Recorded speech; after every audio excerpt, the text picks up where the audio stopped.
कहाँ है चेक होता है? हाँ चल, ग्रीन बाहर ऊपर नीचे हो रहा है ना। हेलो। माइक में देखें, अंदर माइक के अंदर, किधर? माइक के अंदर, माइक के अंदर हेलो। कहाँ हो रहा है? हल्का से ग्रीन। ऑनलाइन स्टूडेंट्स आवाज़ आ रही है प्यारे बच्चों? जल्दी से बताओ यार, ऑनलाइन आवाज़। हाँ, आ गई आ गई आ गई। ओके, चले भाई। हमारी डिस्कशन हम लोग कर रहे थे अपनी अकाउंटिंग की, और अकाउंटिंग इक्वेशन पे देखा था, ठीक है ना, हम लोगों ने। और अकाउंटिंग इक्वेशन देखने के बाद हमने लास्ट क्लास में दो चीज़ों के ऊपर बात की थी। एक हमने बात की थी अपने पास, नहीं ना, अकाउंटिंग क्लास है ना, मैथ्स की थोड़ी है। मैथ्स की क्लास है, अकाउंटिंग क्लास है। अकाउंट्स है ना, मैथ्स नहीं है।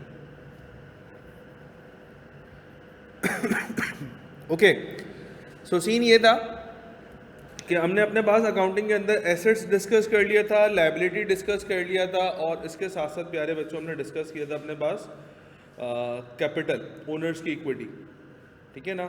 आज हमने थोड़ा सा आगे मूव करना उसी चीज़ को लेके, और हमने बाकी हेड्स भी देखने। और बाकी हेड से पहले मैं एक आपके लिए एक सवाल लेके आया हूँ, उस सवाल को ज़रा देखना होगा, सॉल्व करना होगा, ठीक है।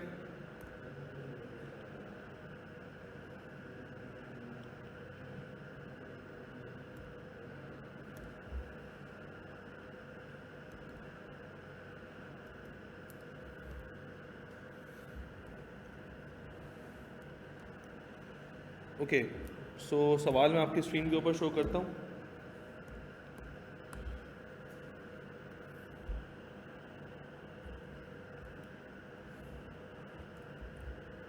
ज़रा सवाल को सॉल्व करें, फिर हम देखते हैं क्या सीन है।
हैं,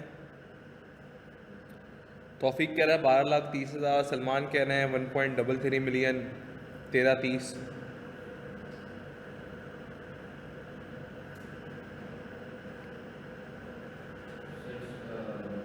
और 17-20 की जो है ना टोटल एसेट, 17-20 के टोटल एसेट। टोटल और इसमें भी उधर भी सीखना है टोटल। उमर फारूक कह रहे हैं 10,70,000। ओके, बाकी लोग क्या कह रहे हैं भाई? मैं करवाऊँ? नहीं नहीं नहीं नहीं नहीं नहीं, एक मिनट कैलकुलेटर खोलो। मैं करवाऊँ बेटा?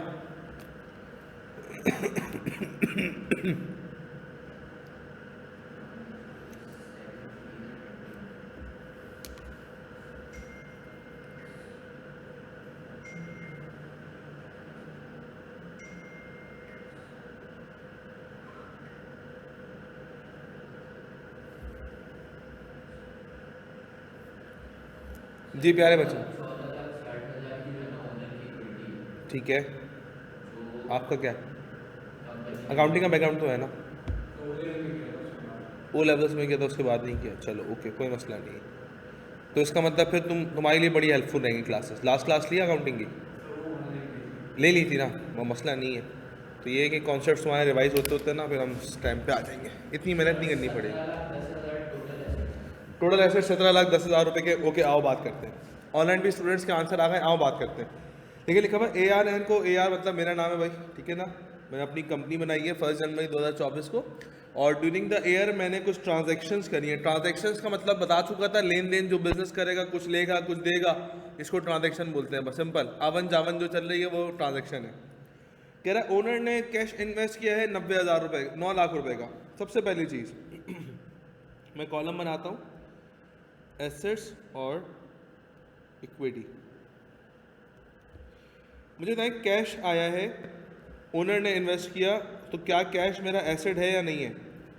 हाँ सर बिल्कुल एसेट है। तो ओनर की इक्विटी भी 9 लाख रुपए की है फिर तो, है ना। हमने यही सीखा ना, ओनर जो भी इन्वेस्टमेंट करेगा वो भी हमारे पास एसेट भी होगा इक्विटी भी होगा। ओके, फिर कह रहा ओनर 3 मोटर व्हीकल लेके आया।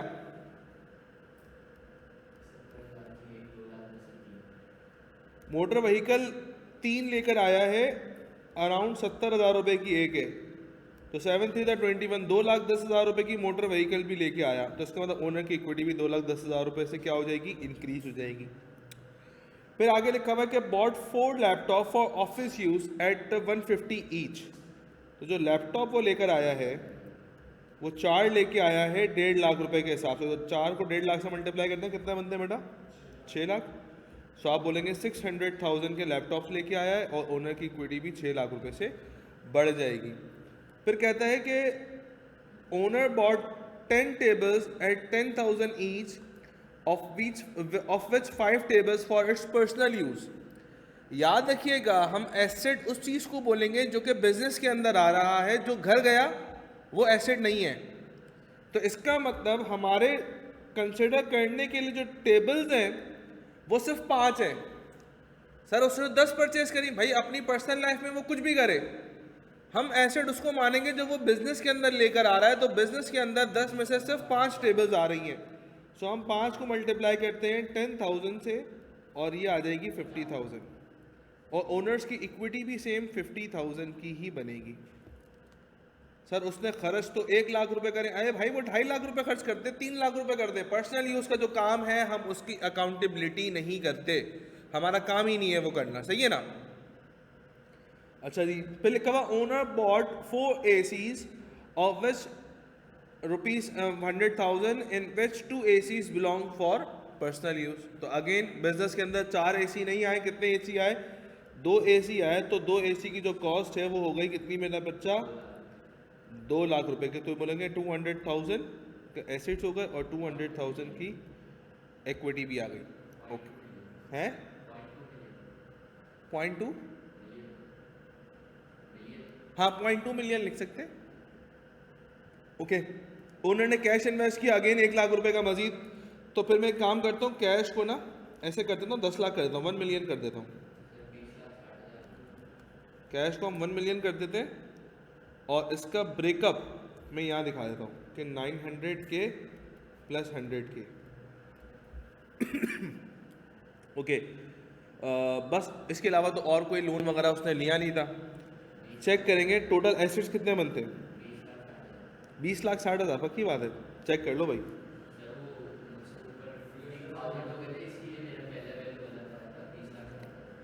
20,60 ही है, 21,60,000 कह रहा है वो तो।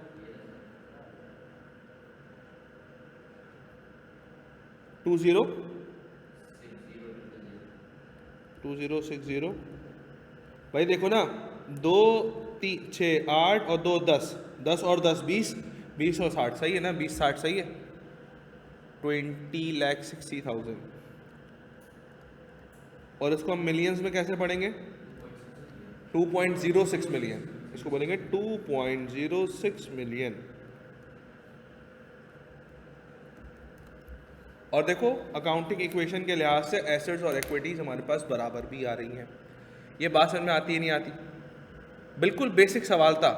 आगे बढ़े, सब मेरे साथ हैं या नहीं है? ऑनलाइन स्टूडेंट आज बहुत मज़ा आने वाला है क्लास के अंदर, हकीकत मानो आज मज़ा आएगा इंशाल्लाह।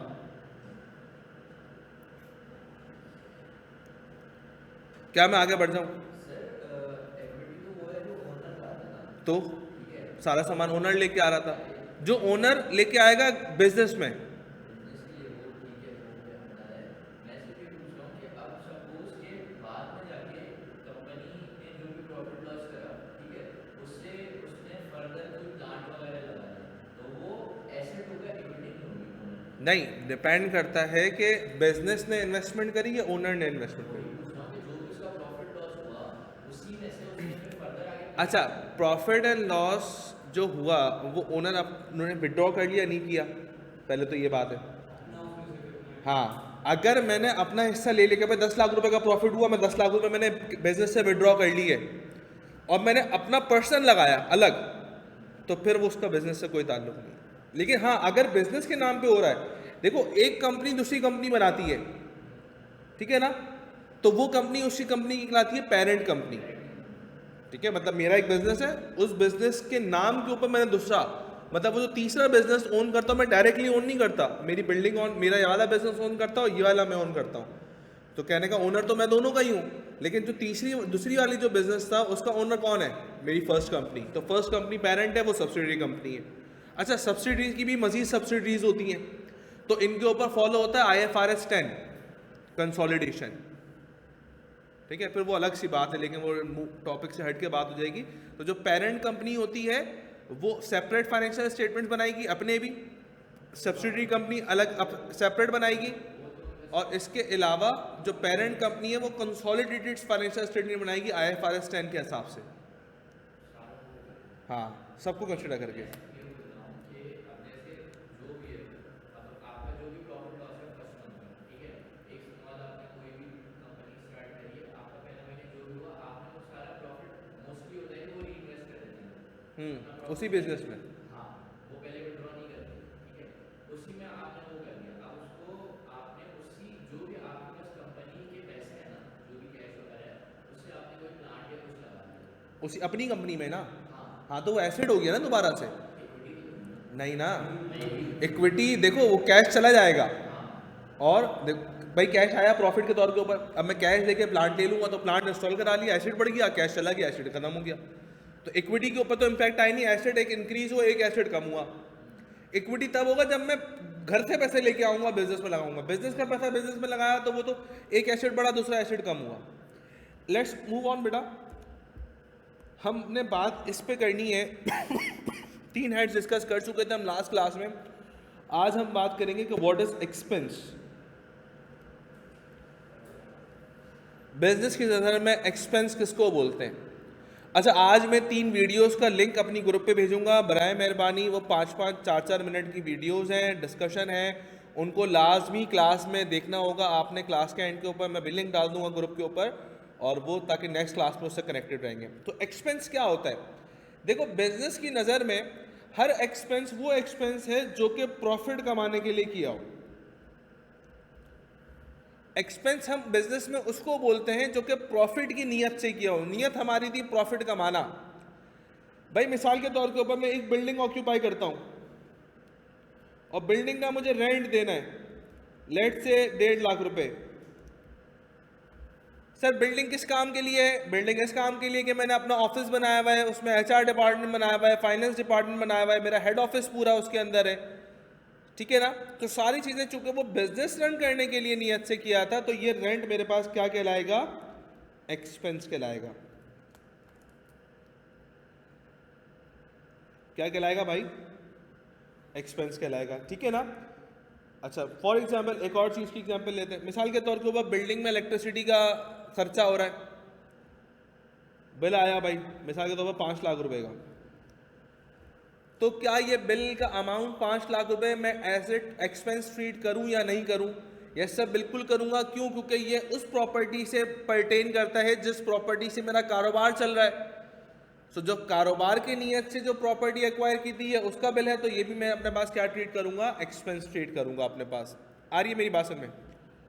सर व्हाट इफ सैलरी हम देते हैं एम्प्लॉइज को, 10 लाख रुपए की हमने तनख्वाह दी, क्या इस 10 लाख रुपए को मैं एज ए एक्सपेंस मानूंगा नहीं मानूंगा? हाँ सर, ये कौन से एम्प्लॉइज हैं? सर ये वो एम्प्लॉइज हैं जो कि बिजनेस रन करके दे रहे हैं, बिजनेस में काम करते हैं, तो ये भी मेरे लिए क्या हो जाएगा? एक्सपेंस हो जाएगा। ऐसा? अच्छा सर ऐसे ही शुगल मेले में शुगल मेले में हम गए और एंटरटेनमेंट करके आए।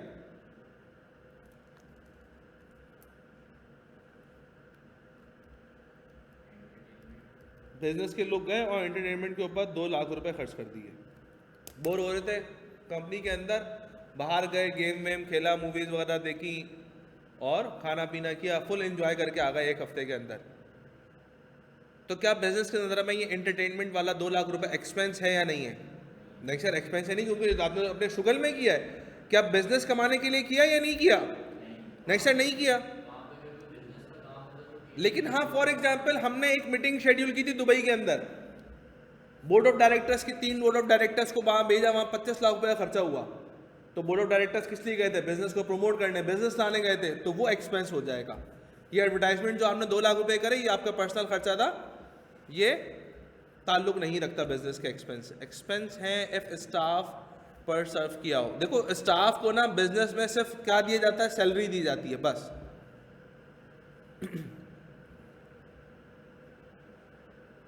सही है। अगर ओनर अपनी स्टाफ को चाय पानी का कुछ दे, एंटरटेनमेंट, रिफ्रेशमेंट दे दे, मिसाल के तौर पर आज मेरी तरफ से पार्टी है।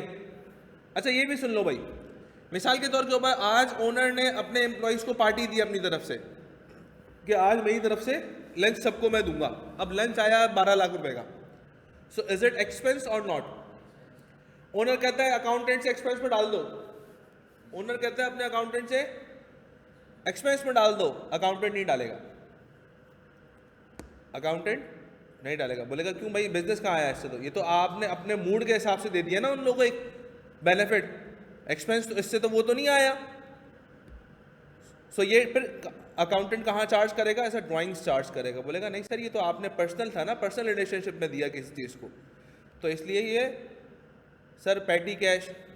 भाई पैटी कैश तो अलग चीज़ है। पैटी कैश क्या होता है? पैटी कैश, पैटी का मतलब है छोटा, ठीक है ना?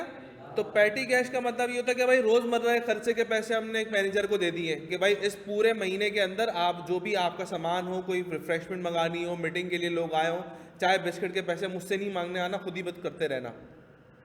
Extra then salary like bonus and privilege are expenses. अरे भाई इधर मैं ही जो बात कर रहा हूँ, but sir there is entertainment head as well. हाँ बिल्कुल होता है। एडवर्टाइजमेंट इज एक्सपेंस, बिल्कुल एडवर्टाइजमेंट एक्सपेंस है, बिल्कुल XYZ एडवर्टाइजमेंट एक्सपेंस है। तो मैं ये बात कर रहा था बेटा, एक्सपेंस हम हर उस चीज़ को बोलेंगे जो कि बिजनेस ने प्रॉफिट अर्न करने की नियत से किया हो।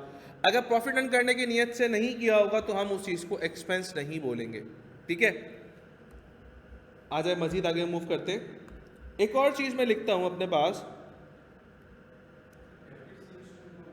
डेप्रिसिएशन हमारा यूजेज एक्सपेंस होता है, एसेट का यूजेज एक्सपेंस। जी बिल्कुल, ऑपरेटिंग एक्सपेंस है वो हमारा, और एसेट का यूजेज एक्सपेंस है वो, एसेट यूज करने के चक्कर में जो हमारा खर्चा हो रहा है वो है। क्योंकि देखो भाई, मैंने 1 लाख रुपए का एसी लिया, 10 महीने चलेगा, मतलब 10,000 रुपये का हर महीने चलेगा। तो जब मैंने 1 महीने चला लिया तो अब इसकी वैल्यू 90,000 रुपये रही। IS1 बोलता भाई आपने इसको 1 महीने चला लिया, जितना खर्चा हो गया उसको एक्सपेंस बुक करो। अब वो एसेट नहीं है, ताकि एसेट आपका कम होगा, किसके ऊपर आ जाएगा? 90,000 रुपये के ऊपर। आप 10,000 का एक्सपेंस बुक करेंगे, एसेट को 10,000 से कम कर देंगे। Anyways, so revenue and income, लोग बोलते हैं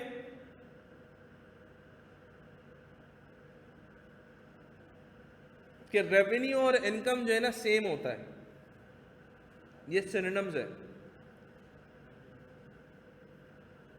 मैं बोलता हूं नहीं, ये सिनोनिम्स तो साउंड करते हैं लेकिन सिनोनिम्स है नहीं। अकाउंटेंट के लिहाज से इन दोनों का मतलब अलग है। सर क्या मतलब है? रेवेन्यू हम उस चीज को बोलते हैं जो कि बिजनेस का ऑर्डिनरी कोर्स हो। क्या हो? ऑर्डिनरी कोर्स हो। डिफर्ड एक्सपेंस क्या होता है? GD बात करेंगे इस बारे में, ठीक है? अभी इस पे बात करते हैं।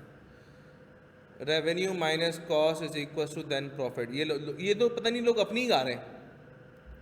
Revenue minus cost is equal to then profit, ये भी गलत बोला है। नहीं, इसने गलत बोला है। इसने गलत बोला है। एनीवेज, सो मैं ये बात कर रहा था कि बेटा रेवेन्यू किसको बोलेंगे? रेवेन्यू इसको बोलेंगे जो कि बिजनेस का ऑर्डिनरी कोर्स हो, जो कि बिजनेस का धंधा हो। भाई धंधा पानी क्या है? भाई लैपटॉप बेचता हूँ, तो लैपटॉप बेच के जो पैसा आएगा वो मेरा क्या कहलाएगा? रेवेन्यू कहलाएगा। और इनकम वो होगी जो कि अदर देन होगी, अदर देन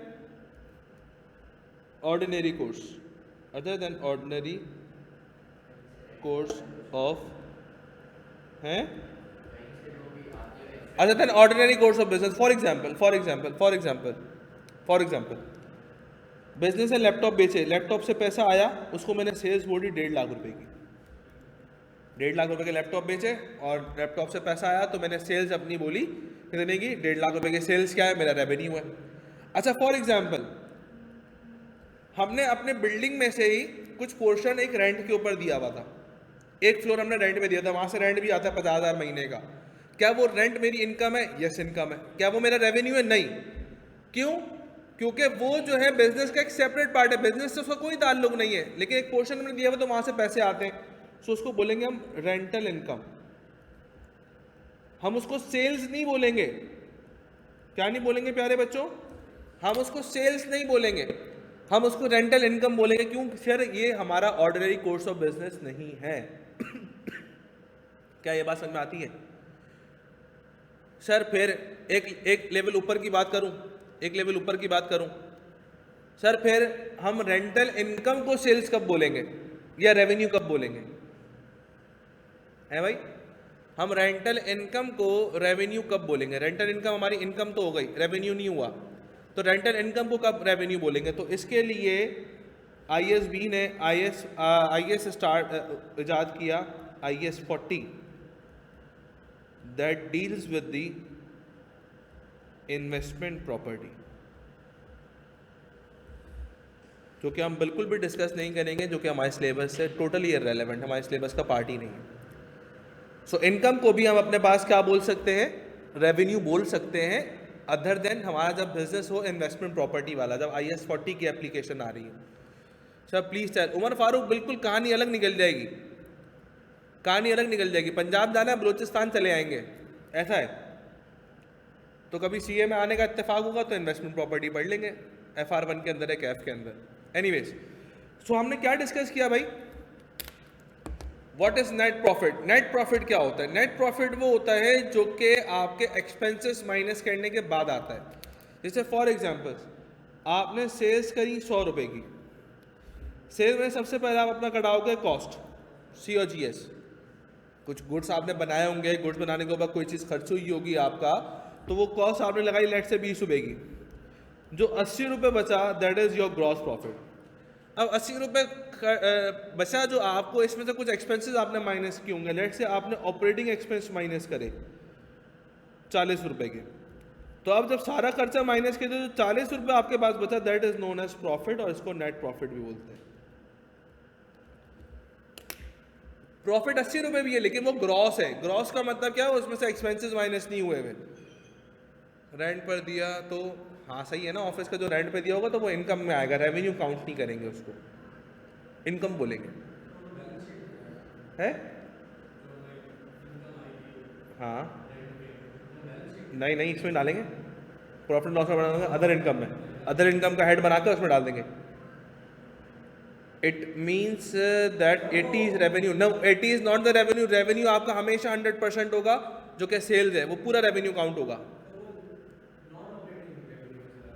हाँ हाँ, उसको हम अदर इनकम के हेड में डालेंगे, अदर इनकम का हेड बनाएंगे और उसके अंदर डाल देंगे। टैक्सेबल है वो भी भाई, बिल्कुल टैक्सेबल है, टैक्स लायबिलिटी कैलकुलेट होगी उसके ऊपर।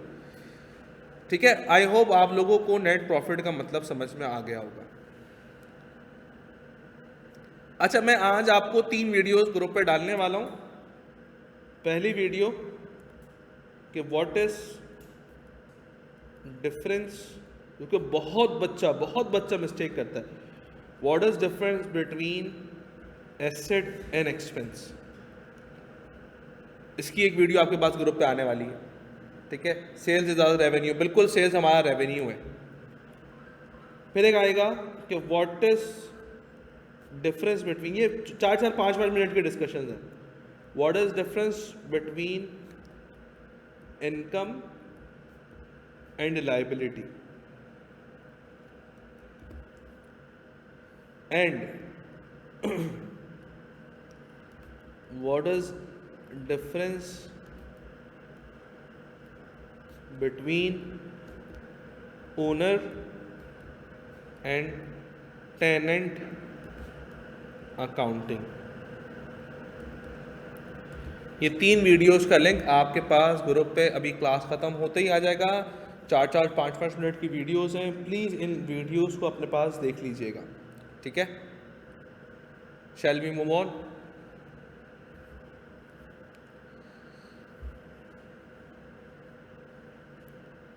इनकम को हम एज अ होल बोलते हैं प्रॉफिट। देखो इनकम के ऊपर हमजा होता ये है कि इनकम के ऊपर मेरा हक नहीं है। जुल्फ़िकार कह रहे हैं income which we earn, liability which we pay. Zulfiqar आपका आंसर सिर्फ 5% करेक्ट है, 95% इनकम्प्लीट है। इनकरेक्ट नहीं बोलूँगा, इनकम्प्लीट बोलूँगा।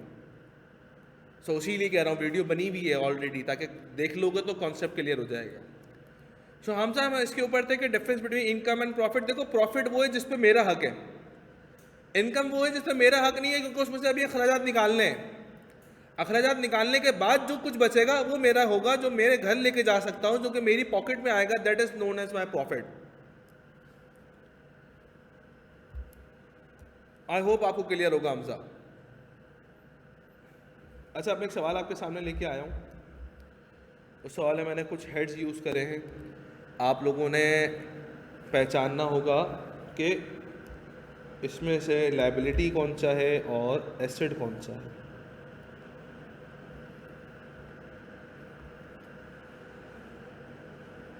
इतना विजिबल है आप लोगों को? जी, आप लोगों को तो विजिबल है ना इतना ही। चले भाई, मैं 5 मिनट्स का टाइम देता हूँ, इनको सबको आप नोट डाउन करो कि आइडेंटिफाई करो इसमें से कौन सा एसेट है और कौन सी लायबिलिटी है, फिर हम उसके ऊपर डिस्कशन करते हैं।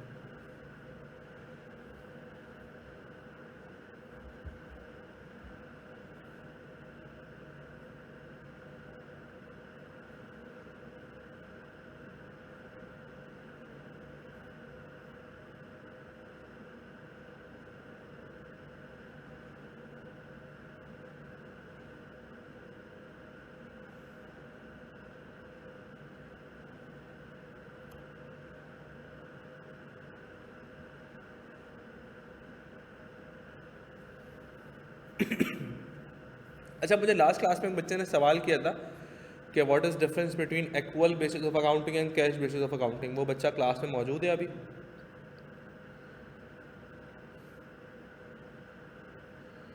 अली हैदर ने किया था मेरे ख्याल में शायद सवाल है। अली हैदर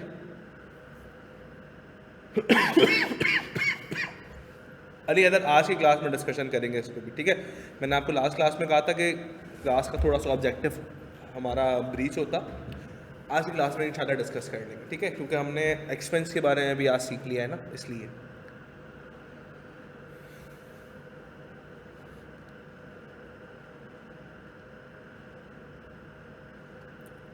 कल फ्राइडे को इंशाल्लाह ताला 3:30 से 5:30 या 5:30 से भी ऊपर हो सकता है कि हम 3:30 से अराउंड कोई 6 बजे तक की क्लास ऑर्गेनाइज करें, ठीक है।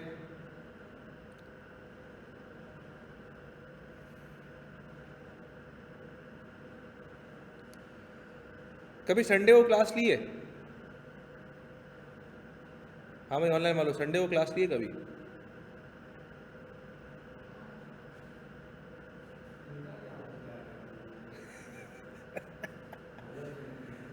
आगा सुल्तान कह रहे हैं बचपन में। आगा बेटा अभी बचपन ही चल रहा है, सबका बचपन ही चल रहा है अभी। मैं भी बचपन में ही चल रहा हूँ अपने। कौन सा रिपीट हो गया भाई? तो काट दें उसको। FBR में शाम 3 से 11 तक। FBR कहाँ चलेगा यार? FBR नहीं जाना है, वैसे भी हमने SRB जाना है। इंशाल्लाह आप लोग SRB आए तो फिर SRB के अंदर मुलाकात हमारी होती रहेगी। मैं आता जाता रहता हूँ। और एक बच्चा बोलेगा भाई सर टैक्स पे कर दिया करें ना, इतना चक्कर लगाने की ज़रूरत ही नहीं पड़ेगी। अब भाई हम लंच करने जाते हैं SR भी। सर और वो आपके आपके कोर्स में बता रहे हैं। देखो मैं जजमेंट बड़ी पक्की है भाई, अराउंड कोई मैं 4,500 5,000 के करीब बच्चा पढ़ा चुका हूँ, मैं हर बच्चे को जानता हूँ। नहीं, और वो सर वो था भी आपके ही कोर्स में, बाकी किसी और ने ये वाला हम्म। नहीं हुआ। हाँ एनीवेज नहीं, ऐसे बच्चे को हम रखते शुगल मेले के लिए, लेकिन जब टाइम ज़्यादा होगा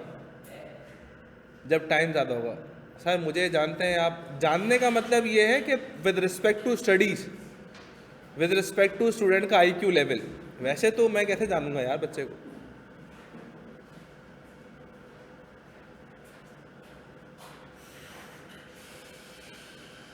चलें भाई डिस्कशन कर लें, बहुत सारे लोगों ने आंसर दे दिए हैं। अब हम 1 बाय 1 हेड्स को भी डिस्कस करेंगे कि हेड्स कौन कौन से यूज हो रहे हैं और वो किस बेसिस के ऊपर लायबिलिटी और एसेट ट्रीट की जा रहे हैं। सबसे पहले कह रहा है लोन टू अनदर बिजनेस। भाई मैंने पैसा दिया हुआ है दूसरे बंदे को, मैंने दिया है, लोन लिया नहीं है, लोन फ्रॉम नहीं है, लोन टू है, मतलब मैंने दिया है दूसरे बंदे को। तो जब मैंने लोन दिया है तो मैं लोन ले लूंगा तो सही ना वापस, तो ये मेरा कहलाएगा लोन रिसीवेबल। क्या? Loan receivable. अच्छा, किसी कोई बच्चा इसको बोलता होगा अकाउंट रिसीवेबल, गलत, बिल्कुल गलत। Word account receivable, word account receivable आपके पास जब आएगा जब आपने पैसा लेना हो अपने कस्टमर से। किससे लेना हो? कस्टमर से, जिसको आपने उधार पे सेल्स की होगी। और कस्टमर बोलो या डेटर बोलो एक ही बात है, क्योंकि अच्छी जबानों में कस्टमर यूज नहीं होता, डेटर यूज हो रहा होता है। ठीक है। इसके अलावा सर अगर किसी से कोई चीज़ पैसा वैसा लेना होगा तो अपने स्पेसिफिक हेड के साथ रिसीवेबल लगाओगे। हैं? डेटर का मतलब जिसके अगेंस्ट मेरे डेबिट बैलेंस आ रहा। सो लोन रिसीवेबल है तो loan receivable is my asset. Second दिख रहा है बैंक ओवरड्राफ्ट। कितने बच्चे ऐसे हैं मेरे जैसे जिनको बैंक ओवरड्राफ्ट का मतलब नहीं पता? पता हो गई बात भाई? एक बच्चा काफ़ी हमारे पास बैंक ओवरड्राफ्ट का मतलब। देखो बैंक ओवरड्राफ्ट में क्या होता है, मिसाल के तौर पर लड़के तुम्हारा नाम क्या है? अमीर। भैया अमीर नाम का बंदा है और ये एक सेठ आदमी है। सेठ आदमी का मतलब है इसके अकाउंट में हर वक्त 5 से 10 करोड़ रुपए पड़े रहते। अब इसने एक बंदे का चेक फाड़ा और हर 1 घंटे में ट्रांजैक्शन जो है ना, करोड़ों रुपए जाते भी हैं, करोड़ों रुपए आते भी हैं। बैंक वालों को पता ही है, सालों से ये बैंक के साथ ट्रांजैक्शन करता रहता है। अब मिसाल के तौर पर इसने एक चेक किया, लिख दिया चेक अपने पास बंदे को, मिसाल के तौर पर 5 करोड़ रुपए का। अब बैंक में 4 करोड़ 80 लाख रुपए, तो बैंक मैनेजर पता है क्या करेगा? क्लियर कर देगा। बैंक मैनेजर क्या करेगा? क्लियर करेगा। उसको पता है यार ये सेठ आदमी है, अभी आधे घंटे बाद दोबारा 2 करोड़ रुपए इसके अकाउंट में आ जाएंगे। फिर बाद में फ़ोन करेगा ये किसको? सेठ को, कि सर वो आपका चेक आया था 5 करोड़ रुपए का, लेकिन आपके अकाउंट में चूंकि बैलेंस नहीं था, लेकिन हमने क्लियर कर दिया, आप परेशान ना हो, फलाना डिमा का ये वो आगे पीछे करके। क्यों? उसको पता है भाई सेठ बंदा है, इसको हम ओवरड्राफ्ट, ओवरड्राफ्ट का मतलब ज़्यादा निकालने की फैसिलिटी दे देंगे। ड्राफ्ट कहते हैं निकालने को, और ओवरड्राफ्ट क्या होगा कि भाई ज़्यादा पैसे निकाल सकते हो अपने अकाउंट से। सर क्या ये आपको अलाउ होगी? आपको मतलब मुझे भाई मेरे अकाउंट में तो वैसे ही थोड़े से पैसे यार, वो तो बोलेंगे दफ़ा हो भाई, इतने पैसे भी छोड़ के चला यार। Credit card is something else, credit card is something else. कभी हम बात करेंगे क्रेडिट कार्ड के ऊपर, ठीक है। तो bank overdraft is your liability, ठीक है। अच्छा सर आगे बात करते हैं जी।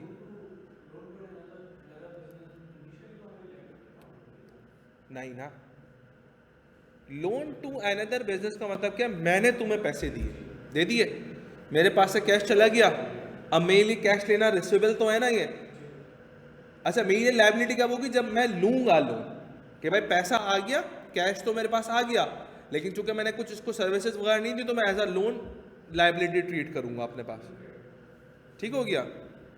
XYZ क्या कह रहे हैं? रिपीट। अरे भाई इतना बड़ा बैंक ओवरड्राफ्ट का इतना बड़ा सिनेरियो मैंने दिया कि बैंक ओवरड्राफ्ट क्या होता है कि अगर आपके अकाउंट में सफिशिएंट कैश ना हो और आप चेक दे दो तो जो बिजनेसमैन होते हैं उनको बैंक ओवरड्राफ्ट का मतलब है ज़्यादा निकालने की फैसिलिटी प्रोवाइड कर देता है, ठीक है। उनके बिहाफ के ऊपर चेक क्लियर हो जाएगा क्योंकि उनको पता है थोड़े टाइम बाद दोबारा पैसा देंगे, वरना अगर चेक बाउंस होता है सो लॉ के अकॉर्डिंगली सीधा उस बंदे के नाम के ऊपर FIR हो जाती है। पता है आपको, ये क्रिमिनल ऑफेंस के अंदर आ जाता है कि अगर आपका नॉट सफिशिएंट फंड की वजह से चेक बाउंस हो गया तो डायरेक्ट वो बंदा चाहे तो FIR करवा के आपको अंदर करवा देगा, ठीक है।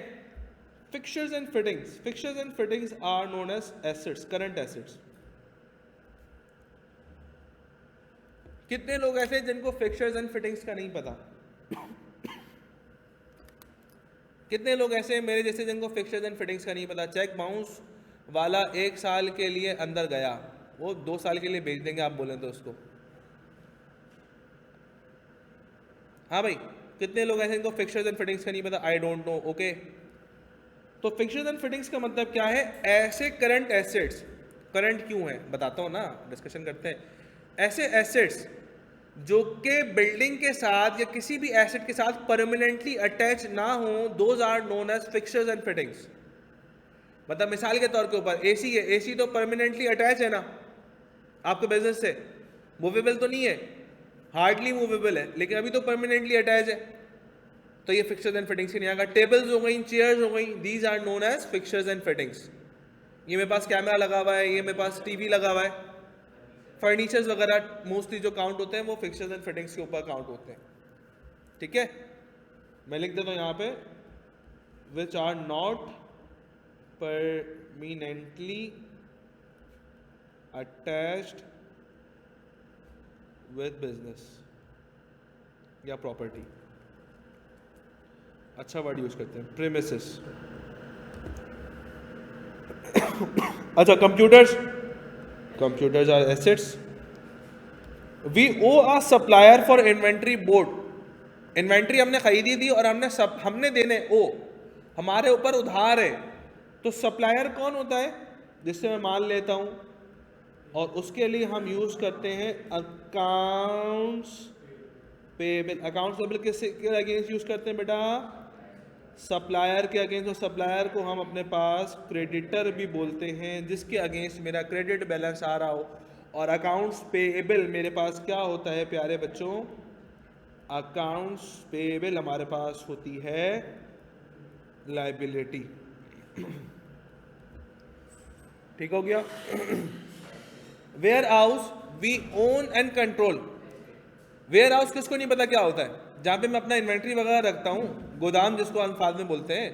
वेयर हाउस हमारा क्या है भाई? एसेट है। लायबिलिटी क्या है?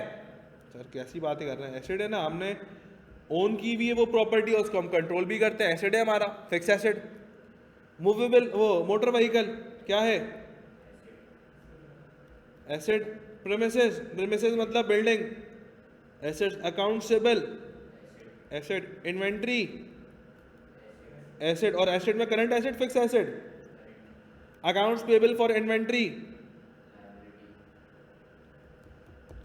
ओइंग टू बैंक, हमने बैंक को पैसे देना, ये भी लायबिलिटी है भाई, इसको हम लोग बोलेंगे बैंक पेबल। अकाउंट्स पेबल नहीं, और ये क्या है? लायबिलिटी है। कैश इन हैंड एसेट है भाई। Accounts payable for inventory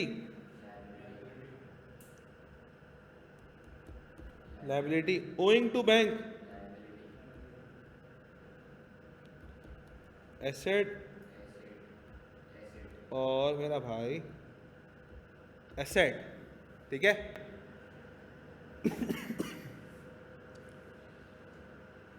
I hope आप लोगों को क्लियर होगी कहानी। अच्छा, ये जो वर्ड मैंने लिखे थे ना, अकाउंट्स पेबल की जगह डेटर और ये अकाउंट्स पेबल की जगह क्रेडिटर, ये नाम लाजमी याद रखिएगा। ये नाम फाइनेंशियल स्टेटमेंट्स के अंदर यूज होते हैं प्रोफेशनल लेवल्स के ऊपर, ठीक है।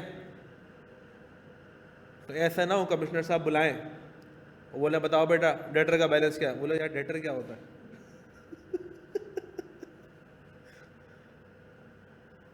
ठीक है, चलें मूव करें, आगे मूव करें। अच्छा, मुझे एक बच्चे ने लास्ट क्लास में सवाल पूछा था, हम उस सवाल के आंसर्स के ऊपर आते हैं, क्योंकि अब सब बच्चे हमारे लेवल तक आ चुके हैं। और सवाल ये था कि व्हाट इज डिफरेंस बिटवीन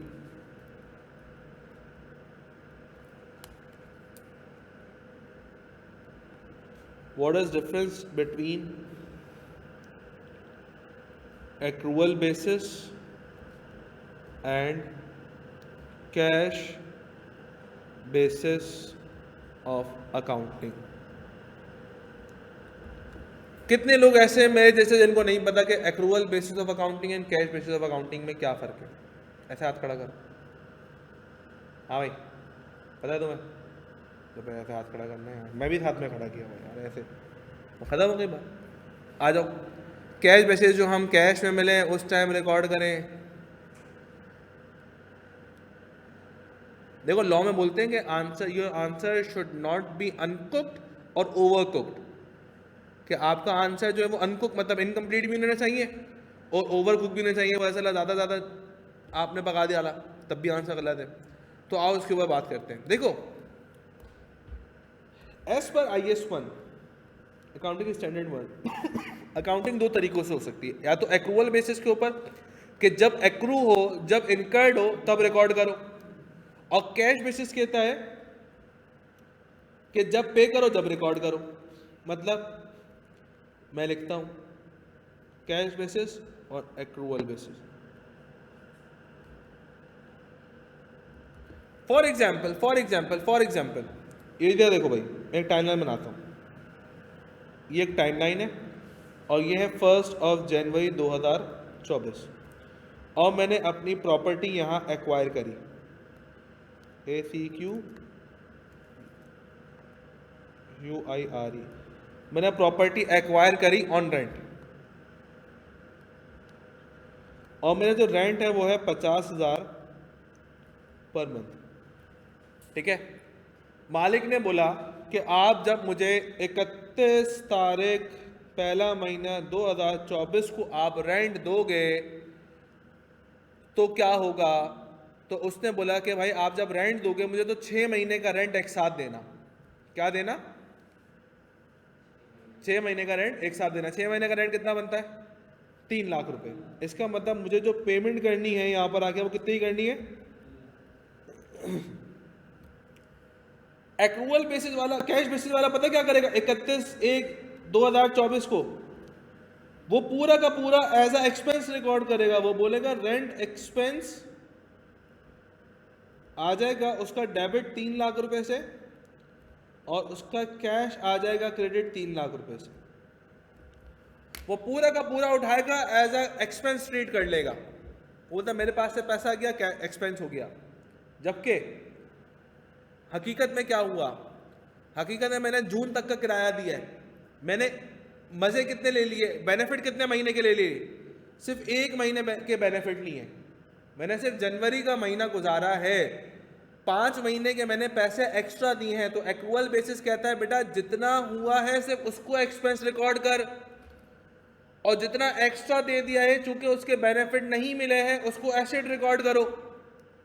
मतलब एक्रूअल बेसिस के हिसाब से आपका रेंट एक्सपेंस चूंकि आपने 1 महीना गुजारा है उस प्रॉपर्टी के अंदर, तो 1 महीने का आपका किराया बनता है 50,000 रुपए, उसको सिर्फ एक्सपेंस रिकॉर्ड करो। और जो बाकी आपने पैसे दिए, क्योंकि देखो मेरे पास से कैश कितना गया? 3 लाख रुपए। तो सर ये एंट्री तो बैलेंस नहीं है, डेबिट साइड छोटी है, तो डेबिट साइड में कितने का कम है? 2.5 लाख रुपए का। सर ये 2.5 लाख वो है जो आपने 5 महीने की एडिशनल पेमेंट करी। उस 5 महीने की एडिशनल पेमेंट आपने जो आज कर दी है, उसके बेनिफिट्स आपने आज नहीं लिए, तो वो आपके क्या कहलाएगा? एसेट कहलाएगा। एक ऐसी चीज जिसकी आपने पेमेंट आज कर दी है और बेनिफिट आपको फ्यूचर में मिलेंगे, वो आपका एसेट है। और एक ऐसी चीज जिसकी आपने पेमेंट करी और आपने फौरन ही उसके बेनिफिट ले लिए, वो आपका एक्सपेंस है। मिसाल के तौर के ऊपर भाई, ये पानी का गिलास मेरे पास है, ये मैंने 100 रुपए का लिया है, ठीक है ना? मैंने ऑलमोस्ट आधा गिलास पानी पी लिया, मेरा एक्सपेंस कितने का है? 50 रुपए का। क्यों सर? आपने तो पूरे 100 दे दिए, लेकिन जो मैंने पानी पिया है, जो मैंने बेनिफिट ले लिए इस पानी के, वो आधे पानी के ले लिए। सो IS1 ये बोलता है आपको बेटा कि जितने बेनिफिट लिए उतने ही रिकॉर्ड करो एक्सपेंस, सो बाकी क्या रिकॉर्ड करो, एज अ एसेट रिकॉर्ड करो। सो ये क्या हो जाएगा आपके पास, प्रीपेड रेंट। प्रीपेड का मतलब क्या, एडवांस पेमेंट हमने कर दी है किसी चीज की, एडवांस पेमेंट ऑफ एसेट। मैं इसको लिख देता हूं, एडवांस पेमेंट ऑफ एसेट है। एक्रूड जो है वो वर्ड अलग है, वो इनकम के साथ भी लगता है और एक्सपेंस के साथ भी लगता है, वो एक्रूअल अलग है, ठीक है ना। हाँ, एडवांस में जो पेमेंट हमने दी है या पेमेंट मुझे एडवांस में रिसीव हुई है। अच्छा सर, ये तो विद रिस्पेक्ट टू एक्सपेंस कहानी थी। सर अगर इनकम हो, मिसाल के तौर के ऊपर, आओ मेरा बात सुनो भाई, ये रहा कैश बेसिस, ये रहा एक्रूअल बेसिस। आपने पैसे दिए 15,000 रुपये फीस, हाँ सर दे दी, किस लिए दिए भाई, वो तो सही है ना, हमारे ऊपर वो क्या है, मेरे ऊपर क्या है। मिसाल के तौर पर आपने पूरे 15,000 रुपये दिए, मैंने पूरा 15,000 रुपये इधर से लेकर अपनी जेब में रख लिए। मैं बोलता हूँ मेरी इनकम है, बिल्कुल कैश बेसिस अकाउंटिंग वाला कहता है आपकी इनकम है, पैसा मिल गया 15,000 रुपये, मेरा भाई उसको इनकम रिकॉर्ड कर लो 15,000 रुपये। अच्छा, एक्रूअल बेसिस वाला बराबर से चमाटे करा रहा हमारे, कह रहा कि अब्बू के पैसे दे जो तुम्हारी इनकम हो गई। मैंने कहा फिर, कह रहा लेट से आपने 15,000 रुपये लिए हैं 10 टॉपिक्स पढ़ाने के, तो एक टॉपिक के कितने हो गए, 1,500 रुपये हो गए ना। अब एक्रूअल बेसिस कहता है बेटा कितने टॉपिक पढ़ा दिए, बोलता हूँ भाई एक टॉपिक पढ़ा दिया मैंने, एक अकाउंटिंग इक्वेशन का टॉपिक पढ़ा दिया है। तो आप बोल एक्रूअल बेसिस कहेगा बेटा जब एक टॉपिक पढ़ा दिया तो अपनी इनकम रिकॉर्ड कर 1,500 रुपये से। मैं बोलता हूँ बाकी 13,500 रुपये से क्या रिकॉर्ड करूँ, बोलो अभी सब्जेक्ट पूरा पढ़ाना बाकी है ना, पूरा तो नहीं पढ़ाया। तो जब सर्विसेज आपने आधी दी हैं, कम दी हैं, तो ये आपके पास लायबिलिटी कहलाएगी, और अब रिकॉर्ड करना अनअर्न्ड इनकम, और अनअर्न्ड इनकम आपके पास क्या है, लायबिलिटी होती है, ठीक है। तो आपने अगर एक टॉपिक पढ़ लिया है तो वो आपके लिए एसेट होगा कि भाई अभी 13,500 रुपये के बेनिफिट लेना बाकी है, और मेरे लिए वो 13,500 रुपये क्या होंगी, लायबिलिटी होंगी, क्योंकि मैंने अभी उन 13,500 रुपये के अगेंस्ट आपको सर्विसेज प्रोवाइड नहीं करी। देखो टैक्स कैलकुलेशन की जो अकाउंटिंग है ना बिल्कुल डिफरेंट हो जाती है, बिल्कुल। इसके लिए फॉलो होता है IS 8, और IS 8 हमारे चूंकि सिलेबस का पार्ट नहीं है, और IS 8 के अंदर क्या होता है जी, इनके MCQs पूछता है तो वो करा दूंगा, लेकिन IS 8 हमारे स्पेसिफिकली उसमें नहीं है, ठीक है ना। सो वो IS 8 उस पर वो फॉलो होता है, और IS 8 जो है ना समझ लो कोई अगर हम डिस्कशन करने जाएं तो 20 से 25 दिन चाहिए, क्योंकि वो ना बवाल है, वो अकाउंटिंग ट्रीटमेंट को भी हिला देता है और आपके टैक्स को भी हिला देता है। वो पता क्या करता है, मिसाल के तौर के ऊपर मैंने डेप्रिसिएशन चार्ज किया WDV मेथड से, अब टैक्स वाले बोलते हैं, पाकिस्तान का लॉ ये बोलता है कि WDV तो लगने नहीं चाहिए इसके ऊपर तो स्ट्रेट लाइन लगना चाहिए। वो भाई 20 साल से मैं WDV चार्ज करता हुआ आ रहा था, अब तुम बोलते हो स्ट्रेट लाइन करो, पता चला वो बोलता है 20 साल चेंज करो, मैं तो नहीं मानता हूँ, तो नहीं मानता हूँ तो फिर दोबारा अकाउंटिंग करूंगा मैं, तो वो कचरा कर दूंगा सारी अकाउंटिंग, मतलब कि तहस नहस कर दूंगा। Sir when did Pakistan adopt IS 1 and sir what is the difference between among GAAP, IFRS and IS। देखो बेटा GAAP जो है ना वो जनरल अकाउंटिंग पॉलिसीज है, वो इन्हीं को बोलते हैं, और IS जो होते हैं ना 3 होते हैं। देखो 3 तरह के स्टैंडर्ड्स होते हैं, IS, IFRS एंड IFRIC, 3 तरह के स्टैंडर्ड्स होते हैं जो कि इंटरनेशनली डील किए जाते हैं। जो IS 1 मैं पढ़ा रहा हूँ वही IS 1 आपको दुबई में ही पढ़ाया जा रहा है, वही अमेरिका में, वही मिडिल ईस्ट में, और वही यूरोप वगैरह में, पूरी दुनिया में वही IS 1 चल रहा है जो IS 1 हम बोलते हैं। सो अकाउंटिंग स्टैंडर्ड्स है ये, इंटरनेशनल अकाउंटिंग स्टैंडर्ड्स। ये आपको ट्रीटमेंट बताते हैं बेटा, डेप्रिसिएशन इसको बोलते हैं, इनकम इसको बोलते हैं, ये होता है, ये होता है, ठीक है ना, जिसके अंदर बहुत सारे स्टैंडर्ड्स आते हैं। ये है रिपोर्टिंग स्टैंडर्ड्स। जब आप स्टेटमेंट्स बना रहे होते हैं, रिपोर्टिंग कर रहे होते हैं फाइनल फेज की, तब आ रहे होते हैं। तो IS बहुत सारे, IFRS बहुत सारे, IFRIC कुछ ही हैं मेरे ख्याल में, शायद जहाँ तक मेरा ख्याल है कोई 4 या 6 इफ्रिक हैं, ठीक है ना, जिसमें से 2 मैंने पढ़े हैं सिर्फ, 4 तो मैंने भी नहीं पढ़े, 2 तो मैंने भी नहीं पढ़े, अगर 4 हैं तो। सो इफ्रिक तो बहुत बहुत बहुत कम फॉलो होता है, मेजॉरिटी फॉलो जो होता है आईएएस होता है, आईएफआरएस होता है।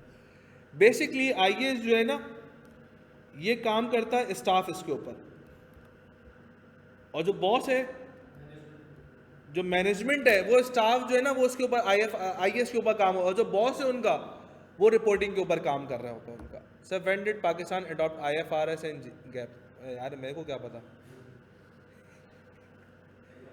मैं अकाउंटिंग का टीचर हूँ, मैं कोई हिस्ट्री का टीचर थोड़ी हूँ। सर ये चीज़ें तो नहीं आएंगी, नहीं आएंगी भाई, नहीं आएंगी, नहीं आएंगी। ये चीज़ें अगर आनी होती तो मैं अकाउंटिंग का पोर्शन ही नहीं पढ़ाता फिर। इस वजह से नहीं कि आती नहीं है, इस वजह से कि 1 महीने में पॉसिबल नहीं थी। फिर हमारे पास बिल्कुल नॉर्मल अकाउंटिंग है, नॉर्मल अकाउंटिंग। वो तो बातचीत निकली तो आगे बढ़ गई वो बात यहाँ तक। चले क्लास आगे मूव करें। आई होप आप लोगों को accrual basis of cash basis of accounting का मतलब क्लियर होगा। कोई मेमन है हमारी क्लास में, ऑनलाइन क्लास में? मेमन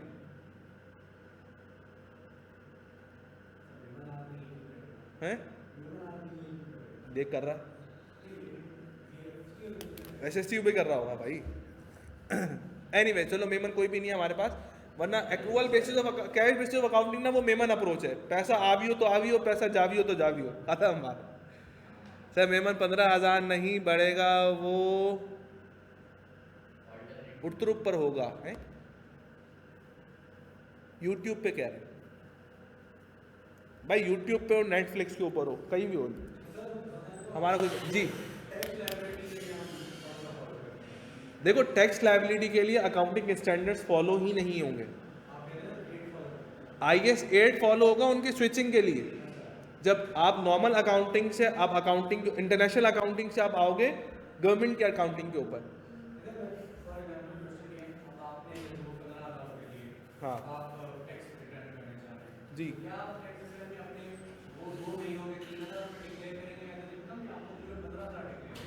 कौन सी वाली?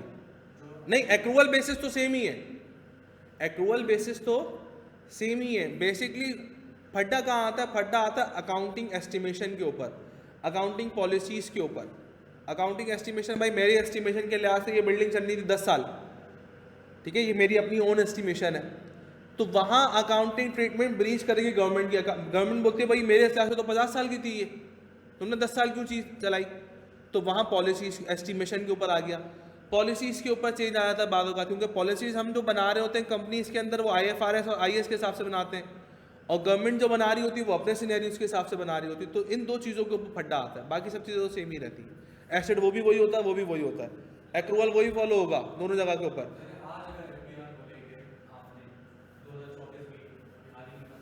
अभी रिटर्न फाइल किया, हाँ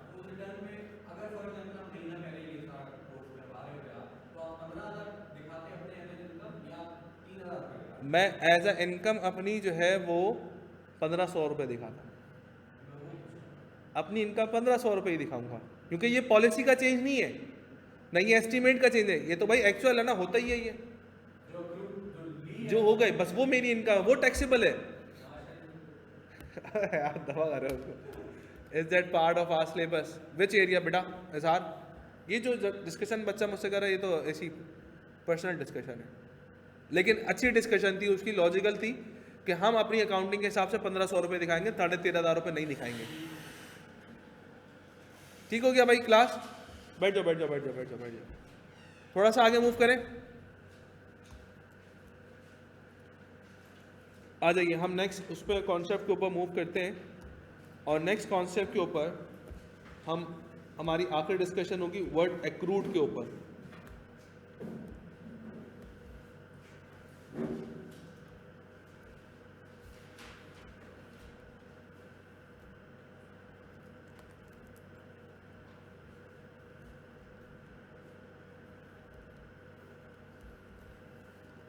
वर्ड एक्रूड और आउटस्टैंडिंग, ये हमारी आज की आखिरी डिस्कशन होगी, ठीक है। देखिए वर्ड एक्रूड और आउटस्टैंडिंग के जो ये 2 वर्ड्स हैं, सिनोनिम्स तो हैं, सिनोनिम्स का मतलब सेम मीनिंग वाले तो हैं, लेकिन इनका नेचर जो है ना वो न्यूट्रल है। इधर ये कैश के साथ भी लगते हैं, वो कैश कह रहा हूँ एक्सपेंस के साथ भी लगते हैं, और ये अपनी आपके पास इनकम के साथ भी लगते हैं। यार आवाज़ कहाँ से आ रही है? उसके पास से आ रही है के साथ। तो हमारे पास जो है वो एक्सपेंस के साथ भी लगाया जाता है आउटस्टैंडिंग और एक्रूड का वर्ड, और इनकम के साथ भी लगाया जाता है आउटस्टैंडिंग और एक्रूड का वर्ड। एक्रूड एक्सपेंस का क्या मतलब है? फिर देखिए, एक्रूड एक्सपेंस का मतलब होता है ऐसा एक्सपेंस जो हो चुका है बट पे नहीं हुआ, या आउटस्टैंडिंग एक्सपेंस बोलो, ऐसा एक्सपेंस जो पे हो गया भाई, ये अर्न बट नॉट रिसीव्ड, ये तो इनकम के ऊपर आएगा ना, अभी तो एक्सपेंस के ऊपर बात कर रहे हैं। ऐसा एक्सपेंस नहीं, पे नहीं हो गया हो, जो कि इनकर हो गया हो लेकिन पे नहीं हुआ हो। मिसाल के तौर के ऊपर मैंने बर्गर लिया, बर्गर लेके खा लिया, मैंने बोला यार पैसे कल दूंगा। अब पैसे कल दूंगा तो एक्सपेंस तो हो गया, तो जब एक्सपेंस हो गया तो मैं एक्सपेंस तो रिकॉर्ड करूंगा अपने पास, मैं बोलूंगा एक्सपेंस डेबिट। लेकिन चूंकि मैंने पैसे नहीं दिए तो मैं उसके अगेंस्ट रिकॉर्ड करूंगा एज अ पेएबल, मैं बोलूंगा एक्सपेंस डेबिट पेएबल क्रेडिट। ये हो गया एक्रूड एक्सपेंस। एक्रूड एक्सपेंस का मतलब नॉर्मल जबान में ऐसा एक्सपेंस जो हो गया हो बट पे नहीं हुआ। एक्रूड एक्सपेंस का मतलब क्या है? ऐसा एक्सपेंस जो कि हो गया, एक्सपेंस हो चुका है, इनकर हो चुका है बेनिफिट में ले चुका हूं, बट मैंने पेमेंट नहीं की, तो ये मेरे पास कहलाएगा एक्रूड एक्सपेंस। ट्रायल पीरियड्स नहीं, नहीं। एक्सपेंस पेएबल बोल सकते हैं, बिल्कुल बोल सकते हैं हमजा, और एक्सपेंस पेएबल की जगह हम इसके नाम से यूज़ करेंगे, that is salary payable, advertisement payable, loan payable, इस तरह की चीज़ें, इंटरेस्ट पेएबल, तो हम स्पेसिफिक हेड के साथ पेएबल यूज़ करेंगे। ठीक है सर, व्हाट इफ अगर ये इनकम के साथ लगाओ, हम बोले एक्रूड इनकम। एक्रूड इनकम का मतलब क्या है? ऐसी इनकम जो कि इनकम हो गई है, हलाल हो गए मेरे पैसे, लेकिन रिसीव नहीं हुए। मिसाल के तौर के ऊपर भाई एक बच्चे को हमने मुफ्त में पढ़ाया, उसने बोला सर पूरे सब्जेक्ट पढ़ लूंगा, पूरा सिनेरियो पढ़ लूंगा, सारा कोर्स पढ़ लूंगा, तब जाके पैसे दूंगा। वैसे ऐसा होता नहीं है कि ऐसा बोलो कि यार सर आपने क्लास में बोला था, आप करें हमारे साथ भी, ऐसा होता नहीं है। ठीक है ना? तो एक्रूड इनकम में क्या होगा कि आपने इनकम हो गई है, इनकम रिकॉर्ड करेंगे हम। IS1 बोलेगा बेटा इनकम हो गई, इनकम रिकॉर्ड करो, इनकम क्रेडिट करो। देखिए सर आपको पैसे नहीं मिले तो that is my receivable.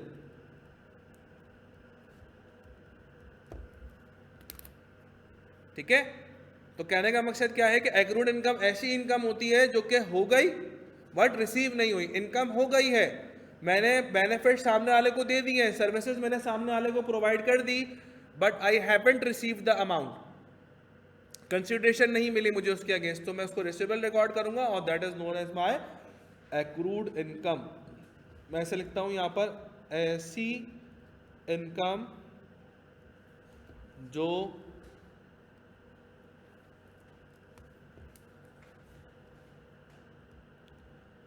Earn हो गई बट रिसीव नहीं हुई। ठीक है भाई। सर डेबिट और क्रेडिट का full form, DR stands for debit and CR stands for credit. We can say that labour salaries हैं, लेबर सैलरीज को क्या एक्रूड इनकम बोलो? तो भाई ये कौन है XYZ, अपनी मंथली वाइज बताता हूँ, इसको थोड़ा सा मसला हो रहा, बताता हूँ। देखो भाई 3 पॉइंट ऑफ टाइम है,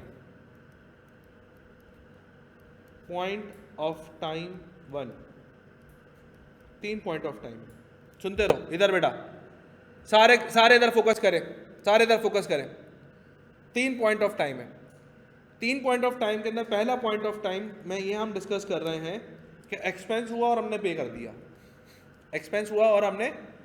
कर दिया, तो हम उसको बोलेंगे एक्सपेंस डेबिट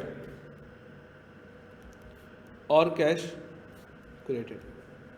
ये डेबिट क्रेडिट के रूल्स हम नेक्स्ट क्लास में करेंगे इंशाल्लाह, ठीक है ना। ये पहला पॉइंट ऑफ टाइम था। सेकेंड पॉइंट ऑफ टाइम मतलब एक्सपेंस हो गया और पे नहीं किया, एक्रूड एक्सपेंस, तो हम बोलेंगे एक्सपेंस डेबिट और पेएबल क्रेडिट। एक्सपेंस हो गया, पे नहीं किया, बट सर व्हाट इफ कि हम किसी एसेट की पेमेंट एक्सपेंस की पेमेंट एडवांस कर दें। थर्ड पॉइंट ऑफ टाइम, एक एक्सपेंस होना था बाद में, पैसे अभी दे दिए, तो दैट इज माय एसेट, तो हम बोलेंगे कि प्रीपेड डेबिट और कैश क्रेडिट। पहला पॉइंट ऑफ टाइम एक्सपेंस हुआ, हाथ के हाथ पैसे दिए। दूसरा पॉइंट ऑफ टाइम एक्सपेंस हो गया, पैसे नहीं दिए, तो एक्सपेंस हो जाएगा डेबिट और पेबल हो जाएगा credit, that is accrued expense. और तीसरा सिनेरियो का एक्सपेंस हो गया, एक्सपेंस नहीं हुआ था, कैश दे दिया था, एडवांस पेमेंट कर दी थी किसी एसेट की, तो that is known as my prepaid. And same goes for income as well. पहला केस इनकम हो गई और रिसीव भी हो गई, तो हम बोलेंगे कैश डेबिट और इनकम क्रेडिट। इनकम हो गई, मिल भी गई। दूसरा सिनेरियो, इनकम हो चुकी है लेकिन पैसे रिसीव नहीं हुए, एक्रूड इनकम, हम बोलेंगे रिसीवेबल डेबिट और इनकम क्रेडिट। थर्ड सिनेरियो, आप वाला सिनेरियो, आपने पैसे दे दिए लेकिन मैंने सर्विसेज नहीं दी, तो मैं बोलूंगा कैश, ओ भाई रिसीवेबल किधर, cash debit unearned income credit. आ रही मेरी बात समझ में? जो आपका प्रीपेड होगा वो मेरी अनअर्न्ड होगी। मिसाल के तौर पर आपने 15,000 रुपये दिए, दे दिए 15,000 रुपये मेरे पास आ भी गए, आपका प्रीपेड अभी कितना है, 13,500 रुपये का। भाई सर आपने नौ टॉपिक नहीं पढ़ा है, 13,500 रुपये के बेनिफिट लेना बाकी है, तो मेरे लिए अनअर्न्ड इनकम कितनी होगी, 13,500 रुपये होगी। फिर मैं एक टॉपिक पढ़ा दूंगा, तो अनअर्न्ड को कम करूंगा 1,500 रुपये से, इनकम को 1,500 रुपये से बढ़ा दूंगा। आप अपने प्रीपेड को कम करोगे 1,500 रुपये से, एक्सपेंस को बढ़ा दोगे 1,500 रुपये से। तो इस तरीके से ये चेंज सिनेरियो अपने पास सर्कुलेट करता रहेगा, चलता रहेगा। ऑनलाइन स्टूडेंट्स, क्या मेरे बच्चों बात समझ में आ रही है आप सबके? ये जल्दी से बता दो।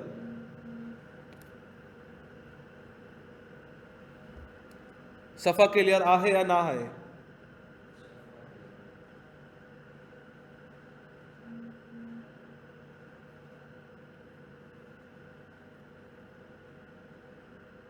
Yes, okay. अब आ जाओ फिर रूल्स ऑफ डेबिट क्रेडिट अभी कर लेते हैं, हमारे पास थोड़ा सा टाइम है। Rules for debit and credit. Sir beyond the topic Ali purchase a chair and repair it. अब इसमें जो रिपेयर पे खर्चा आया है उसको किधर रिकॉर्ड करेंगे? परचेजिंग कॉस्ट और रिपेयरिंग एक्सपेंस। शाजेब देखो आइए 16 ये कहता है, अकाउंटिंग स्टैंडर्ड 16 जो कि पीपी पे डील करता है, कह रहा है अगर ऐसा एक्सपेंस जो एसेट की यूजफुल लाइफ बढ़ाए या एसेट की एफिशिएंसी बढ़ाए, ठीक है ना, या एसेट की कैपेसिटी बढ़ाए, तो उसको एसेट की कॉस्ट में ऐड करेंगे। मिसाल के तौर के ऊपर हमने अपनी गाड़ी के अंदर इंजन के साथ साथ एक और किट लगाई है जो कि हमारे पेट्रोल एवरेज को अच्छा करेगी। अब वो किट लगाई हमने 4 लाख रुपए की, बोला पेट्रोल एवरेज पहले आ रहा था 10 का, अब आएगा 40 का। सो क्या उस पेट्रोल एवरेज की जो किट आई थी हमारे पास 4 लाख रुपए की, क्या हम उसको कार की कॉस्ट में ऐड करें या ना करें? बिल्कुल करेंगे। क्यों? क्योंकि उसने कार की क्या ऐड कर दी, बढ़ा दी, एफिशिएंसी बढ़ा दी, एफिशिएंसी बढ़ा दी हमने अपने पास, ठीक है ना। अच्छा सर वो मेहरान थी हमारे पास, मेहरान की पीछे वाली डिग्गी उड़ाई और वहां पर डाला फिट कर दिया, ठीक है ना, तो उसने कैपेसिटी बढ़ाई नहीं बढ़ाई? हाँ से कैपेसिटी बढ़ा दी, सीटिंग कैपेसिटी बढ़ चुकी है, तो उसको भी एसेट की कॉस्ट में ऐड करेंगे। है देखो साउंड सेट से क्या एफिशिएंसी बढ़ी, एफिशिएंसी क्या बढ़ी? ना सीटिंग कैपेसिटी बढ़ी ना एसेट की लाइफ बढ़ी, ठीक है ना। साउंड में यार साउंड तो वैसे ही एक ऑप्शनल चीज़ है ना, कोई बेसिक नेसेसिटी थोड़ी है वो। अच्छा हम जो अपनी बाइक की मेंटेनेंस कर रहे होते हैं हर महीने बाइक को हम जाते हैं और ट्यूनिंग वगैरह करवाते हैं, 2-4 हज़ार रुपये खर्च कर देते हैं, वो क्या करना चाहिए? नहीं करे ना भाई, वो भी उसकी कॉस्ट में ऐड मारे। क्यों? पेट्रोल एवरेज अच्छा होना शुरू हो जाएगा ना यार, चीज़ें वीज़ें, इंजन अच्छा होना शुरू हो जाएगा, ऑयल चेंज करेंगे, ऑयल की लाइफ बढ़ जाएगी, इंजन की लाइफ बढ़ जाएगी। ऑयल क्यों चेंज करता हूँ? ऑयल क्यों चेंज करते हैं हम? ताकि गाड़ी की एफिशिएंसी आ जाए ना सर, साउंड चेंज हो जाता है गाड़ी का, इंजन की लाइफ बढ़ जाती है, पिस्टन अच्छा हो जाएगा। तो जब इंजन की लाइफ बढ़ गई तो फिर कॉस्ट में ऐड करना पड़ेगा नहीं करेगा? Sir what is petrol? ये एक्सपेंस है आपका, ये क्या है? एक्सपेंस है। सर ये तो कुछ कॉस्ट एफिशिएंसी तो नहीं बढ़ा रहा है ना, लाइफ बढ़ा रहा है। तो these are known as capital expenditures, these are known as capital expenditures. ऐसे एक्सपेंडिचर्स जो एसेट की लाइफ बढ़ाएं, एसेट की एफिशिएंसी बढ़ाएं, ठीक है ना, तो उनको हम कहते हैं, एसेट की कैपेसिटी बढ़ाएं तो वो कहलाते हैं कैपिटल एक्सपेंडिचर्स। हाँ हाँ बिल्कुल होंगे, over the remaining of useful life के ऊपर डेप्रिशिएट होंगे। अच्छा मिसाल के तौर पर भाई मेरे पास प्लांट है, वो कपड़े बनाता है और कपड़े बनाने की उसकी कैपेसिटी है 50,000 यूनिट। मुझे किसी ने बोला भाई ये एक एडिशनल यूनिट इसके साथ आता है, ये प्लांट के साथ अटैच कर दो, 15 लाख रुपए का है, आपके 50,000 यूनिट को ये कन्वर्ट कर देगा इनटू 70,000 यूनिट्स। एफिशिएंसी बढ़ गई, प्रोडक्शन बढ़ गई, वो जो 15 लाख रुपए आए थे वो एसिडी कॉस्ट में क्या कर दूंगा? ऐड कर दूंगा। या हमारी मशीन जो है वो ओवरहोल होना शुरू हो जाती है, गर्म होनी शुरू हो जाती है, थोड़ी देर चलती गर्म हो जाती है, बोलते हैं यार एक काम करो, ये पंखा आता है ये साथ में लगा दो। या लैपटॉप हम यूज़ करते हैं गेमिंग, उसमें एक ही फैन लगा हुआ है, तो किसी ने बोला भाई एक और फैन लगा दो ताकि आपके लैपटॉप जो है ना वो हीटअप अब कम हुआ करेगा, गेम एफिशिएंसी चलता रहेगा। तो क्या वो एसिड की उसने लाइफ बढ़ाई नहीं बढ़ाई? हमारे एसिड की लैपटॉप की लाइफ बढ़ाई है उसने, तो वो कैपिटल एक्सपेंडिचर हो जाएगा जो प्री इंस्टॉल्ड है।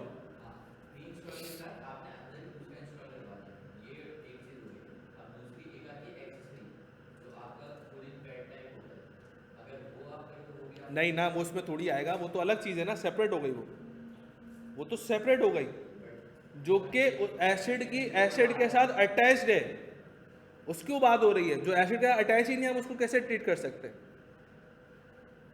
सही है। एक वो फैन का पैड आता है, फैन नीचे रख दिया जाता है, लैपटॉप उसके ऊपर रख दिया जाता है, वो दैट इज समथिंग एल्स। जो कि एसिड का परमानेंटली अटैच हो, हाँ सर मैंने उसको टेप वेप लगा के परमानेंटली अटैच किया हुआ है, एसिड अटैच नहीं। आओ भाई डेबिट एंड क्रेडिट के ऊपर आते हैं। जुल्फिकार कह रहे थे ना हम अपने टॉपिक से मूव कर रहे हैं दूसरी तरफ, हम डेबिट क्रेडिट के रूल्स की तरफ आते हैं। देखिए हमारे पास 5 एलिमेंट्स ऑफ अकाउंटिंग था, एसेट और liability, capital, expenses and revenue. यहाँ मैं लिखता हूँ डेबिट एंड क्रेडिट। अगर आपका एसेट इंक्रीज होता है तो अकाउंटिंग ट्रीटमेंट के लिहाज से एसेट डेबिट में आएगा। If asset your increases that it will be show in the debit, और अगर एसेट डिक्रीज होगा तो it will be show in credit column. ठीक है। अगर आपकी लायबिलिटी इंक्रीज होगी तो आप उसको क्रेडिट में लिखेंगे, और अगर लायबिलिटी आपकी डिक्रीज होगी तो आप उसको डेबिट में लिखोगे। अगर आपका कैपिटल इंक्रीज होगा तो आप उसको क्रेडिट में लिखोगे, कैपिटल डिक्रीज होगा तो डेबिट में लिखोगे। एक्सपेंस अगर आपका इंक्रीज होगा तो उसको डेबिट डालोगे, एक्सपेंस कम होगा तो उसको क्रेडिट डालेंगे। और अगर आपका रेवेन्यू इंक्रीज होगा तो it will be show in the debit, and अगर रेवेन्यू डिक्रीज होगा तो it will be show in the negative. So accounting treatment के लिहाज से एसेट और एक्सपेंस के सेम नेचर है, और इन तीनों के नेचर सेम है। किस चीज़ का? लायबिलिटी, कैपिटल और रेवेन्यू, इन तीनों के नेचर सेम है। ये तीनों क्रेडिट से बढ़ते हैं, डेबिट से कम होते हैं, और अपने पास एसेट और एक्सपेंस जो है वो दोनों डेबिट से बढ़ेंगे, क्रेडिट से कम होंगे।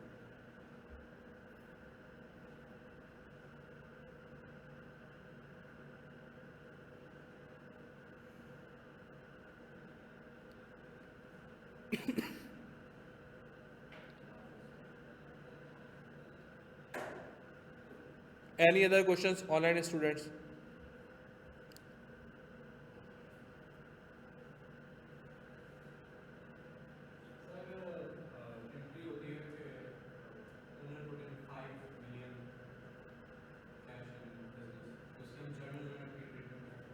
कैश डेबिट कर देंगे कितने 50 लाख रुपए से और कैपिटल बढ़ा देंगे 50 लाख रुपए से, एक डेबिट एक क्रेडिट। रेवेन्यू की ट्रीटमेंट रिपीट कर दें सर, बस रेवेन्यू का ये है बेटा रेवेन्यू की ट्रीटमेंट ये है कि रेवेन्यू जो है वो अपने पास क्रेडिट से बढ़ेगा और डेबिट साइड से कम होगा। फिर ट्रीटमेंट्स तो बहुत सारी हैं, अभी ऊपर लिखी थी ट्रीटमेंट्स, ये पॉइंट ऑफ टाइम की 3 ट्रीटमेंट्स लिखी थी, ये रही, ये राइट हैंड साइड वाली रेवेन्यू की इनकम की ट्रीटमेंट थी अपने पास, ठीक है।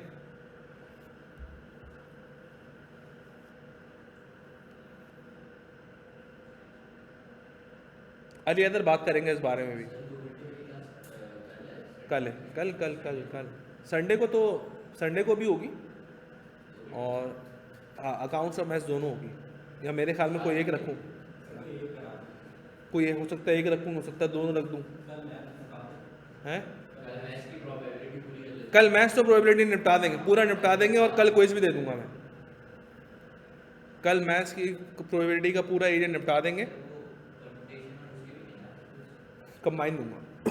बहुत स्कैटर हो रही थी चीज़ें यार, एक बनाओ उसकी आंसर की बनाओ, दूसरा बनाओ उसके आंसर की बनाओ, तीसरा क्विज बनाओ उसके आंसर की बनाओ, अभी तक पीडीएफ नहीं। Can we repeat this topic tomorrow? बिल्कुल ऐसा कर लेंगे बेटा, रिकैप कर लेंगे इसके ऊपर।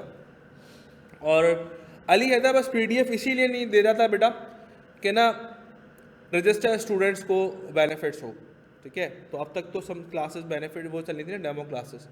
सो अब जैसे ही रजिस्टर स्टूडेंट्स आना शुरू हो गए, अल्लाह का शुक्र है ग्रुप के ऊपर, सो अब सारा का सारा मटेरियल मैं उनके साथ शेयर करता रहूँगा। इज़हार बिल्कुल बेटा बिल्कुल इज़हार, ठीक है। चलो बस फिर एक काम करते हैं, आज की डिस्कशन हम यहीं तक रखते हैं। कल क्लास अपनी रखेंगे 3:30 से अराउंड 6। सर वो किट का नाम बताइएगा लास्ट में, किट कौन सी?